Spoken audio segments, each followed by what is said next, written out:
Well, each year in Minnesota, distracted driving contributes to 1 in 4 crashes, which is why law enforcement targeted distracted drivers this week. It's all part of a multi-pronged approach to stop what's become an epidemic on our roads. CTN's Steve Antus joins us now with more on what's being done to curb the distractions. Steve?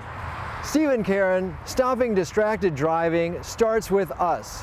Now, we can all admit to being a distracted driver at one time or another, which is why the Minnesota State Patrol is asking passengers who ride with a distracted driver to speak up before it's too late. So we lost her at a very tender age. V.J. Dixit talked to students at Anoka Ramsey Community College about the death of his 19-year-old daughter Shreya back in 2007.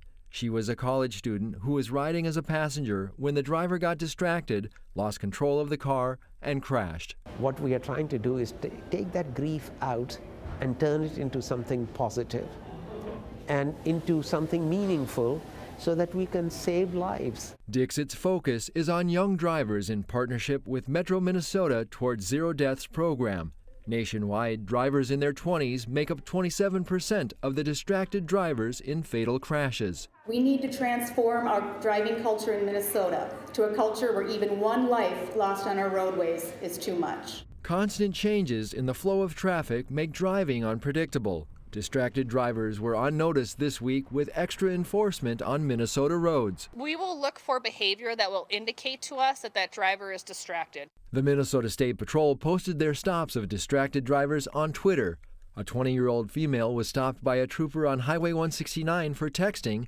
It took her a mile before she noticed the lights and siren. A lot of the stops were specifically for texting. COON Rapids officer Steve Bieberg issued citations up and down Main Street as part of the distracted driving crackdown. Right now it's right around $135. Part of that is a fine, part of it is a surcharge that's attached to all traffic citations. V.J. Dixit hopes to educate young people to help build distraction-free driving communities through the Shreya R. Dixit Memorial Foundation. When we created this foundation as something that is doing good for the community, I think she would have completely endorsed that idea. Police say anyone riding with a distracted driver needs to speak up and offer to help the driver avoid distractions. Tell them to put down the phone and drive. It could help you avoid being a statistic or worse, losing your life. Make the right choice and speak up. Steve and Karen? Thank you, Steve. Very important reminders.